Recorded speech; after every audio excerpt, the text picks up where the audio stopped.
Russia says US giving longer range weapons to Ukraine will only prolong this war and the hardship not just for Ukraine or Russia or Europe but practically the entire world. In your appreciation, will the US continue to fund and arm Ukraine with longer range weapons, and will this actually lead to a fight virtually being endless to degrade Russia's ability to pose a threat to Europe? Yeah, I think ultimately it's a war of attrition. I think we've seen that very clearly now after that initial Russian gambit to take Kiev, it looks like failed. So I think, yeah, the United States is fully committed. You know, we've approved $40 billion, kind of an unprecedented sum, or at least you need to go back to the Second World War to see something similar. So yeah, the United States is going to keep arming Ukraine, but has fenced off sort of the type of weapons provided. You know, President Biden was very clear in the New York Times a couple of days ago saying that we are not arming the Ukrainians to attack Russian territory. We're arming them to defend themselves and retake their territory. So the HIMARS, the rocket systems being sent over now are the next piece of that. Okay. Ambassador Malhotra, the Western Bloc seems to be losing patience with India. They want India to adopt a harder stance on Russia. Their point is India stands to gain more by aligning with the US and of course NATO. Russia is a waning power. Do you agree with this assessment? Well, that's their assessment and they're entitled to it. And we have to look at it from our viewpoint and where our national interest lies. India's response to the Ukrainian crisis has all along been very carefully modulated. Our approach to the conflict has been independent, it has been balanced, it has not been frozen in time, and it has evolved as the situation has developed. Initially, we spoke of a peaceful resolution of disputes in our EOB's explanation of votes at the UN. But once Russian troops moved in, we reiterated them.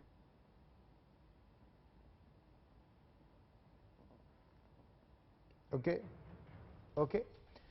And Xenia Kondrateva, the viewpoint from Moscow. How long will Russia be able to withstand the sanctions? European leaders reached an agreement late Monday to ban 90% Russian crude by the end of the year. What does this mean for Russians? As some of the highest authorities said, you know, there are always customers for oil. Of course, we can't dismiss the fact that the supply chains are disrupted, the logistics, the global supply chain are disrupted, and it will take some time for both Russia and its customers in Asia to figure it out.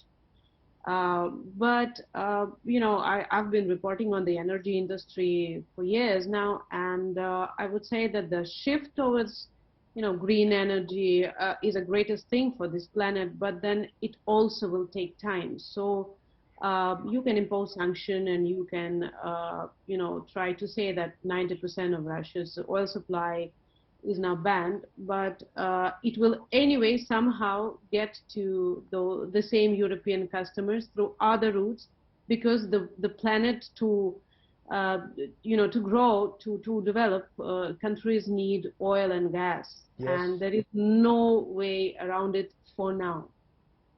So, in that be true, Dr. Akhlidiani, are sanctions actually working on Russia? Look at the way the Russian economy seems to be bouncing back after initial sanctions.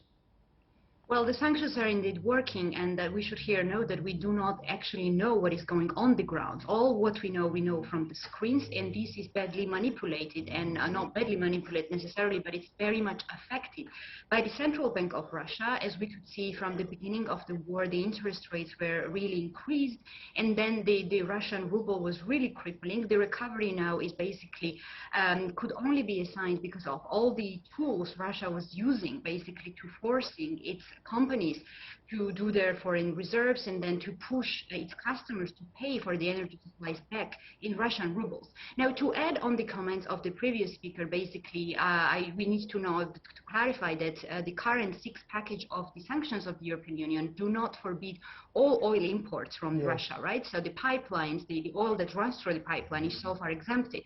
Thus, this means that the current ban on oil imports from Russia could still be more significant than this is right now. However, still, this will refer 70% of imports of oil from Russia. So this will still have an effect. As for finding another oil customer, so this can be problematic for Russia because oil delivery of the oil still requires some infrastructure, and then Russia will also need to find the customers who will be able and willing to import Russian oil in the preferred, prices and preferred conditions that Russia wants to supply them. Right now, China is, for instance, recovering from the pandemic effects. However, we do not really see anywhere in the world increased demand for energy supplies from Russia. So this may not also happen overnight.